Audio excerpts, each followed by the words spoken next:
તો નવરાત્રીના જે ખેલૈયાઓ છે તેમની નવરાત્રી બગડી શકે છે કારણ કે વરસાદ પડી શકે છે। હવામાન નિષ્ણાંત અંબાલાલ પટેલની મોટી આગાહી છે। નવરાત્રીમાં મેઘરાજા બોલાવશે રમઝટ। આગામી 72 કલાકમાં હવામાનમાં પલટો આવશે। તો 22 થી 25 સપ્ટેમ્બરમાં વરસાદની શક્યતા। 29 થી 30 સપ્ટેમ્બરે અતિ ભારે વરસાદની શક્યતા। કેટલાક ભાગોમાં અતિ ભારે વરસાદ પડી શકે છે।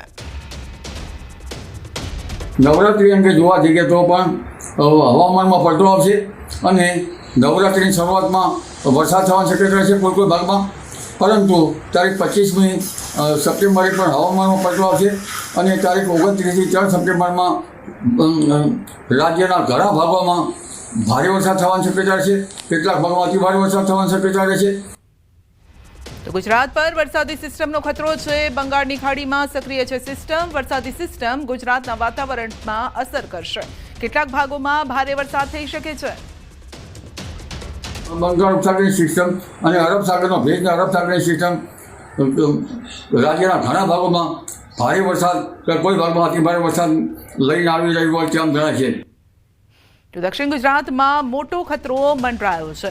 દક્ષિણ ગુજરાતમાં ભારે આગાહી છે। સુરતના ભાગોમાં આફતનો વરસાદ પડી શકે છે। 29 સપ્ટેમ્બરથી 3 ઓક્ટોબર સુધી ગાજવીજ સાથે વરસાદની શક્યતા છે। દરિયાકાંઠાના વિસ્તારમાં ભારે વરસાદ થઈ શકે છે। દક્ષિણ સૌરાષ્ટ્રના ભાગો, સુરતના ભાગો તેમજ ઉત્તર ગુજરાતના ભાગો, મધ્ય ગુજરાતના ભાગો, પૂર્વ ગુજરાતના ભાગો અને દેશના અધિકતર ભાગોમાં આફતરૂપ વરસાદ થવાની શક્યતા રહેશે અને ગુજરાતના ભાગોમાં પણ લગભગ 29 સપ્ટેમ્બરથી 3 ઓક્ટોબર વચ્ચે ગાજવીજ સાથે કેટલાક ભાગમાં ભારે તો લગભગ દરિયાકાંઠાના ભાગોમાં અતિ ભારે વરસાદ થવાની શક્યતા રહેશે। નર્મદા ડેમની સપાટીમાં વધારો। ઉપરવાસમાંથી 1,77,425 ક્યુસેક પાણીની આવક થઈ છે। હાલ નર્મદા ડેમની સપાટી 137.1 મીટરે પહોંચી છે અને સિઝનમાં પ્રથમવાર નર્મદા ડેમની સપાટી 137 મીટરને પાર કરી ગઈ છે, જેના કારણે ડેમના 10 ગેટ ફરી ખોલવામાં આવ્યા। નર્મદા નદીમાં 74,227 ક્યુસેક પાણીની આવક છે અને ડેમની સપાટીમાં 24 કલાકમાં 31 સેન્ટીમીટરનો વધારો થયો છે। નર્મદા ડેમની મહત્તમ સપાટી 138.68 મીટર છે અને હવે ડેમ મહત્તમ સપાટીમાં માત્ર 1.67 મીટર બાકી છે। નર્મદા ડેમ 94% ભરાયો છે।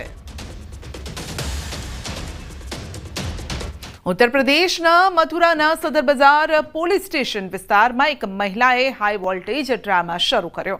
તેણે પોતાના મહત્વપૂર્ણ દસ્તાવેજો ફાડી નાખ્યા અને જેના કારણે વિસ્તારમાં અરેરાટી ફેલાઈ ગઈ।